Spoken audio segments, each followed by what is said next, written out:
Hey guys, it's Mel. Let's talk about cognitive functions. Specifically, in the INTJ, the function stack is made up of introverted intuition, extraverted thinking, introverted feeling, and extraverted sensing. These functions are designated as NI, TE, FI, and SE, respectively. What I want to do is explain how these functions interact with each other through an analogy. So imagine that life is a road trip. Long haul, cross-country road trip. Your INTJ is going to be the car, and the function stack is going to be made up of the inhabitants of that car. Now, NI is the driver of the car. And they pretty much hold all the power. They have the keys. They decide when you go and when you stop. TE is in the passenger seat. NI and TE are both grown adults. And in most cases, INTJs are going to have those two functions specifically very well developed.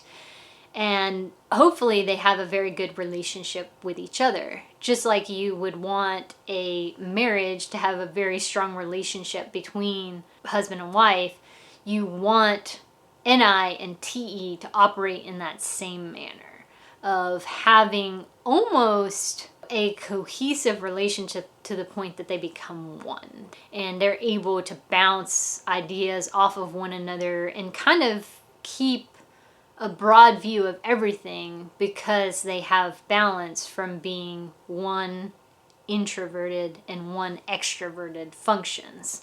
That one is living inside of their head and one is living out in the world. And by bringing those two worlds together, that they have this balance to the force, so to speak.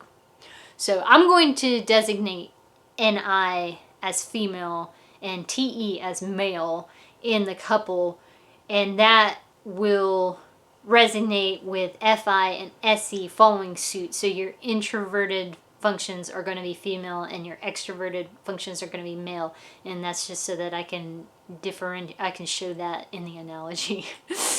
So FI is a 10-year-old little girl in the back seat, and for the most part she's pretty happy. She's quiet and content like a good 10-year-old INTJ would be, reading books and doodling and throwing out, random factoids and feelings, and pretty much feeling quite content as long as people aren't ignoring her completely. But, it's pretty well off on her own. SE is going to be a little bit more trouble, and he's a 3-year-old toddler in a car seat. And he has more needs and is specifically more focused on the external, on the sensory, everything going on, looking out the window. And if he's not having some kind of physical engagement, is going to cause a lot of drama and chaos in that vehicle.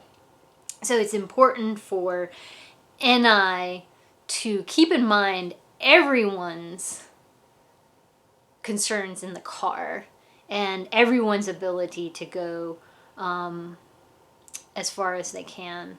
The INTJ is probably going to be a very fuel efficient vehicle that can go for an extended amount of miles without having to stop for gas. So NI is going to have to be respectful of all the other humans in the car and their needs as far as having to stop, even if NI can push on through everything. And TE a lot of times will notice that and balance that out. So as the mother and wife is driving this car and I'm going to get there, her husband will chime in and be like, oh, we should take a break and we can let the kids run around in the park, and that kind of situation. So two of the things that you see kind of immobilize an INTJ is going to be an NI-FI loop or the SE grip. So in our road trip, the NI-FI loop is going to look like the mother and daughter getting in an argument where they're so engrossed in their own world, they're ignoring everything else.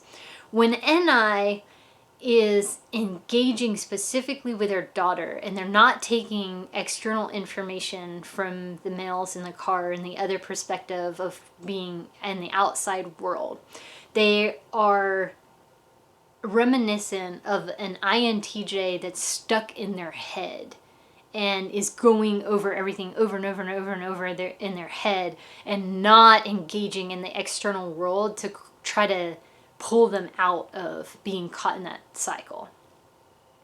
And the remedy for that is typically going to be TE's engagement with FI. That when, the dad in the car interrupts in that, and having, they say a lot in psychology that it's very important for a child's development of their relationship with the parent of the opposite sex.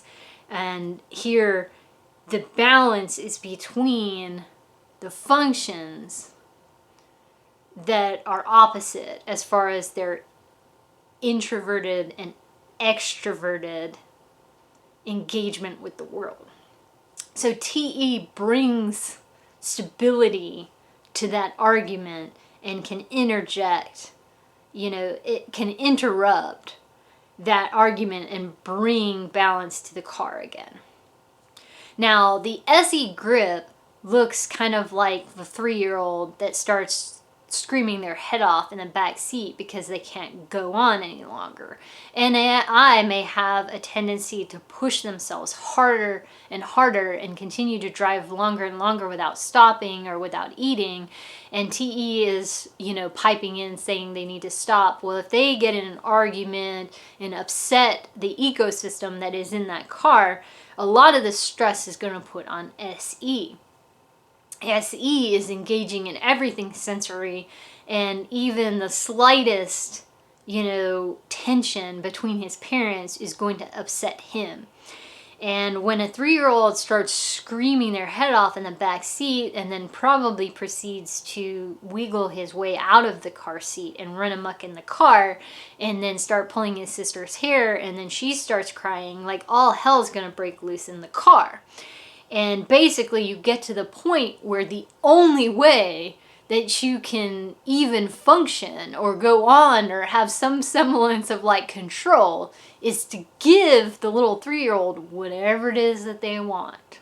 So when TE says, okay, we need to pull over, we need to let them run around, we need to get them something to eat, let's pull off at this next stop, there's a McDonald's, and SE starts screaming, I don't want to go to McDonald's, I want a taco.